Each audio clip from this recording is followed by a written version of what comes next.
ರಾಜ್ಯ ಸರ್ಕಾರ ಮತ್ತು ಕೇಂದ್ರ ಸರ್ಕಾರ ಇಬ್ಬರ ವೈಫಲ್ಯವನ್ನು ಕೂಡ ನಾವು ಖಂಡಿಸ್ತೀವಿ. ಜಗತ್ತಿನ ಯಾವ ಮೂಲೆಯಲ್ಲಿದ್ದರೂ ಬಂಧಿಸಬೇಕು. ರಾಜ್ಯ ಸರ್ಕಾರ ಕೇಂದ್ರ ಸರ್ಕಾರಗಳು ಒಟ್ಟಿಗೆ ಕೈ ಜೋಡಿಸಿ ಅತಿ ಶೀಘ್ರದಲ್ಲಿ ಅವರನ್ನು ಬಂಧಿಸಬೇಕು. ಅಪ್ರೋಚ್ ಮಾಡಿ ಅವರಿಂದ ಇಂತಹ ಒಬ್ಬ ಕ್ರಿಮಿನಲ್ ಅನ್ನು ಅರೆಸ್ಟ್ ಮಾಡಿಸೋದಕ್ಕೆ ಒತ್ತಡ ಹಾಕಬೇಕಾಗಿರುವಂತ ಕೆಲಸ ಕೇಂದ್ರ ಸರ್ಕಾರ, ವಿದೇಶಾಂಗ ಸಚಿವಾಲಯ.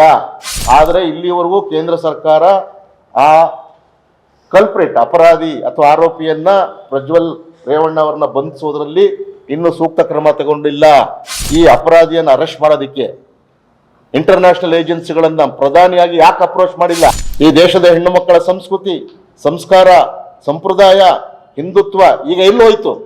ಅವರು ಬಂಧನ ಆಗಿ ಜೈಲು ಶಿಕ್ಷೆ ಆಗುವವರೆಗೂ, ತಾರ್ಕಿಕ ಅಂತ್ಯ ಕಾಣುವವರೆಗೂ ನಮ್ಮ ಒಕ್ಕೂಟದ ಹೋರಾಟ ಮುಂದುವರಿಸ್ತೀವಿ. ಹಾಸನದ ಲೋಕಸಭಾ ಸದಸ್ಯರಾಗಿರುವಂತಹ ಪ್ರಜ್ವಲ್ ರೇವಣ್ಣನವರು ದಲಿತ ಹೆಣ್ಣು ಮಕ್ಕಳು ಸೇರಿದಂತೆ ವಿವಿಧ ಜಾತಿಗಳ ಹೆಣ್ಣು ಮಕ್ಕಳನ್ನ ಅತ್ಯಾಚಾರ ಮಾಡಿದ್ದಾರೆ, ಲೈಂಗಿಕ ದೌರ್ಜನ್ಯವನ್ನು ಎಸಗಿದ್ದಾರೆ ಅನ್ನುವಂಥ ಆರೋಪದ ಮೇಲೆ ಅವರ ಮೇಲೆ ಬಂದಂಥ ಹೆಣ್ಣು ಮಕ್ಕಳ ದೂರುಗಳ ಆಧಾರದ ಮೇಲೆ ಕರ್ನಾಟಕ ರಾಜ್ಯದ ಪೊಲೀಸ್ನ SIT ಈಗಾಗಲೇ FIR ರಿಜಿಸ್ಟರ್ ಮಾಡಿ ಅವರಿಗೆ ವಿದೇಶಕ್ಕೆ ಅವರು ತಲೆಮರೆಸಿಕೊಂಡು ಹೋಗಿರುವ ಕಾರಣದಿಂದ ಏನು ಒಂದು ಬ್ಲೂ ಕಾರ್ನರ್ ನೋಟಿಸ್ ಮಾಡಿ ಕೇಂದ್ರದ ವಿದೇಶಾಂಗ ಸಚಿವಾಲಯಕ್ಕೆ ತಿಳಿಸಿ ಇಂಟರ್ಪೋಲ್ ಪೊಲೀಸ್ಗೆ ಅವರನ್ನು ಅರೆಸ್ಟ್ ಮಾಡೋಕ್ಕೆ ನೆರವನ್ನು ಕೋರಿ, CBI ನೆರವನ್ನು ಕೋರಿ ಅವರನ್ನು ಟ್ರೇಸ್ ಮಾಡಿ ಅರೆಸ್ಟ್ ಮಾಡೋದಕ್ಕೆ ಮಾಡಿರುವಂಥ ಕ್ರಮಗಳು ಈಗಾಗಲೇ ನಡೆದಿವೆ. ಆದರೆ ರಾಜ್ಯ ಸರ್ಕಾರವೂ ಕೂಡ ಅವರನ್ನು ಬಂಧಿಸಿ ಜೈಲಿಗೆ ಹಾಕುವಂಥ ವಿಚಾರದಲ್ಲಿ ಇಲ್ಲಿಯವರೆಗೂ ಯಶಸ್ವಿಯಾಗಿಲ್ಲ. ಕೇಂದ್ರ ಸರ್ಕಾರವೂ ಕೂಡ ವಿದೇಶದಲ್ಲಿ ತಲೆಮರೆಸಿಕೊಂಡಿರುವಂತಹ ಈ ಸಂಸದ ಪ್ರಜ್ವಲ್ ಏನು ಅತ್ಯಾಚಾರದ ಆರೋಪಿಯನ್ನು ಬಂಧಿಸುವಲ್ಲಿ ಅವರು ಕೂಡ ಇನ್ನೂ ಯಶಸ್ವಿಯಾಗಿಲ್ಲ. ಆದ್ದರಿಂದ ನಾವು ರಾಜ್ಯ ಸರ್ಕಾರ ಮತ್ತು ಕೇಂದ್ರ ಸರ್ಕಾರ ಇಬ್ಬರ ವೈಫಲ್ಯವನ್ನು ಕೂಡ ನಾವು ಖಂಡಿಸ್ತೀವಿ ಮತ್ತು ಈ ಪತ್ರಿಕಾಗೋಷ್ಠಿಯ ಮೂಲಕ ರಾಜ್ಯ ಸರ್ಕಾರ ಮತ್ತು ಕೇಂದ್ರ ಸರ್ಕಾರ ಇಬ್ಬರನ್ನೂ ಆಗ್ರಹ ಮಾಡ್ತೀವಿ.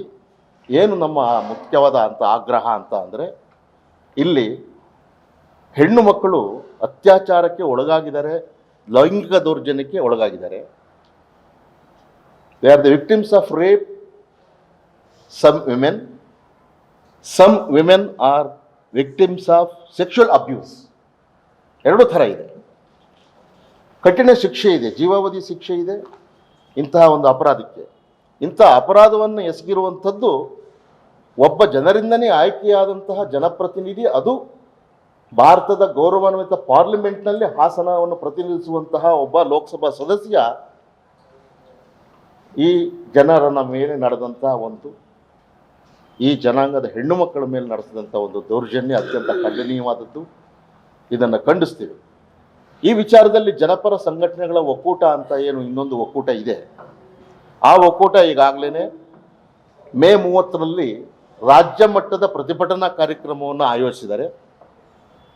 ನಾವು ಡಾಕ್ಟರ್ BR ಅಂಬೇಡ್ಕರ್ ಒಕ್ಕೂಟದವರು ಇಡೀ ರಾಜ್ಯದ 31 ಜಿಲ್ಲೆಯಲ್ಲೂ ನಮ್ಮ ಸಮಿತಿಗಳಿದ್ದಾವೆ.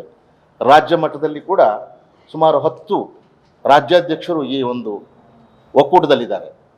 ಉದಾಹರಣೆಗೆ ಗುರುಮೂರ್ತಿಯವರು ಇಲ್ಲಿ ಬಂದಿದ್ದಾರೆ. ಭೀಮ್ ಆರ್ಮಿಯ ರಾಜ್ಯಾಧ್ಯಕ್ಷ ರಾಜಗೋಪಾಲ್, ಪರಿವರ್ತನವಾದದ ಗೋವಿಂದರಾಜು, ದಲಿತ ಸಂಘರ್ಷ ಸಮಿತಿಯ ಗೋವಿಂದು, ಮತ್ತು ಧಾರವಾಡದ ಲಕ್ಷ್ಮಣ್ ಬಕ್ಕಾಯಿ ಅವರು ಸಮತಾ ಸೈನಿಕ ದಳ, ಇವರೆಲ್ಲರೂ ಇರುವಂಥ ಈ ರಾಜ್ಯ ಸಮಿತಿಯಲ್ಲಿ 31 ಜಿಲ್ಲೆಯಿಂದನೂ ಕೂಡ 30ನೇ ತಾರೀಕು ಹೆಚ್ಚಿನ ಸಂಖ್ಯೆಯಲ್ಲಿ ಈ ಒಂದು ಪ್ರತಿಭಟನೆಗೆ ಸಹಸ್ರಾರು ಸಂಖ್ಯೆಯಲ್ಲಿ ಆಗಮಿಸ್ತಾ ಇದ್ದಾರೆ. ಮತ್ತು ನಾನು ನಿಮ್ಮ ಮೂಲಕ ಈ ಕಾರ್ಯಕರ್ತರಿಗೆ 31 ಜಿಲ್ಲೆ ಮತ್ತು ಹಾಸನ ಜಿಲ್ಲೆಯಲ್ಲಿ ಎಲ್ಲ ತಾಲೂಕುಗಳಲ್ಲೂ ಕೂಡ ನಮ್ಮ ಸಂಘಟನೆ ಇದೆ, ಒಕ್ಕೂಟ. ಎಲ್ಲರೂ ಕೂಡ ಈಗ ಈ ಒಂದು ಪ್ರತಿಭಟನಾ ಕಾರ್ಯಕ್ರಮ ಮೇ 30ರಲ್ಲಿ ಸಹಸ್ರಾರು ಸಂಖ್ಯೆಯಲ್ಲಿ ಆಗಮಿಸ್ತಾ ಇದ್ದಾರೆ. ಆಗಮಿಸಬೇಕು ಅಂತ ನಿಮ್ಮಲ್ಲಿ ನಾನು ಮನವಿ ಮಾಡ್ಕೊಳ್ತಾ ಇದ್ದೀನಿ. ನಮ್ಮ ಸಂಘಟನೆಗೆ ಅತ್ಯಂತ ಆಘಾತಕಾರಿಯಾದಂಥ ಒಂದು ಹೆಚ್ಚುವರಿ ಅಂಶ ಅಂದರೆ, ನಾವು ದಲಿತ ಅನ್ನುವಂಥ ಒಂದು ಕ್ಯಾಪ್ಷನ್ ಇಟ್ಕೊಂಡು ದಲಿತ ಸಂಘಟನೆಗಳ ಒಕ್ಕೂಟ ಅಂತ ರಾಜ್ಯ ಮಟ್ಟದಲ್ಲಿ ಏನು ಮಾಡಿದ್ದೀವಿ, ಇಡೀ ರಾಜ್ಯವನ್ನು ನಾವು ಪ್ರವಾಸ ಮಾಡ್ಕೊಂಡು ಬಂದೀವಿ. ನಾವು ರಾಜ್ಯಾಧ್ಯಕ್ಷರುಗಳೆಲ್ಲ ಗುರುಮೂರ್ತಿ ನನ್ನ ಜೊತೆಗಿದ್ದರು ರಾಜ್ಯ ಪ್ರವಾಸದಲ್ಲಿ. ನಾಡಿದಾಸು ಕೆಲವು ಕಡೆ ಬಂದರು, ರಾಜ್ಯ ಸಂಯೋಜಕರು. ನಮಗೆ ಬಹಳ ಬಹಳ ಬಹಳ ವೇದನೆ ಕೊಡುವಂಥ ವಿಚಾರ ಅಂದರೆ, ಈ ಪ್ರಜ್ವಲ್ ಸಂಸದ ಅತ್ಯಾಚಾರ ಮಾಡಿರುವಂತಹ ಹೆಣ್ಣು ಮಕ್ಕಳ ಪಟ್ಟಿಯಲ್ಲಿ ಅಸಹಾಯಕರಾದಂತಹ ಅತ್ಯಂತ ಕಡು ಬಡತನದಲ್ಲಿರುವಂತಹ ಶೆಡ್ಯೂಲ್ಡ್ ಕ್ಯಾಸ್ಟ್ ಹೆಣ್ಣುಮಕ್ಕಳು, ದಲಿತ ಹೆಣ್ಣುಮಕ್ಕಳು ಇದ್ದಾರೆ ಅನ್ನುವಂಥದ್ದು ಎಲೆಕ್ಟ್ರಾನಿಕ್ ಮೀಡಿಯಾದಲ್ಲಿ ವರದಿಯಾಗಿರುವಂಥದ್ದು. ಅದೇ ರೀತಿ ಒಕ್ಕಲಿಗ ಜನಾಂಗ ಮತ್ತು ಇತರೆ ಜನಾಂಗದ ಹೆಣ್ಣು ಮಕ್ಕಳು ಕೂಡ ರೇಪ್ ಮತ್ತು ಅಬ್ಯೂಸ್ ಒಳಗಾಗಿರುವಂಥದ್ದು ನಮ್ಮನ್ನು ಅತ್ಯಂತ ಕಳವಳಕ್ಕೆ ಈಡು ಮಾಡ್ತಂಥದ್ದು. ಆದ್ದರಿಂದ ಒಬ್ಬ ಮಾದರಿ ಆಗಬೇಕಾದ ಜನಪ್ರತಿನಿಧಿ ತನ್ನ ಮತದಾರರ ವ್ಯಾಪ್ತಿಯಲ್ಲಿ ಹೆಣ್ಣು ಮಕ್ಕಳನ್ನು ಅಸಹಾಯಕ ದುರ್ಬಳಕೆ ಮಾಡಿ ಅತ್ಯಾಚಾರ ಮತ್ತು ಲೈಂಗಿಕ ದೌರ್ಜನ್ಯ ಮಾಡಿರೋದ್ರಿಂದ ಅವರನ್ನು ಕೂಡಲೇ ಜಗತ್ತಿನ ಯಾವ ಮೂಲೆಯಲ್ಲಿದ್ದರೂ ಬಂಧಿಸಬೇಕು. ರಾಜ್ಯ ಸರ್ಕಾರ, ಕೇಂದ್ರ ಸರ್ಕಾರಗಳು ಒಟ್ಟಿಗೆ ಕೈ ಜೋಡಿಸಿ ಅತಿ ಶೀಘ್ರದಲ್ಲಿ ಅವರನ್ನು ಬಂಧಿಸಬೇಕು.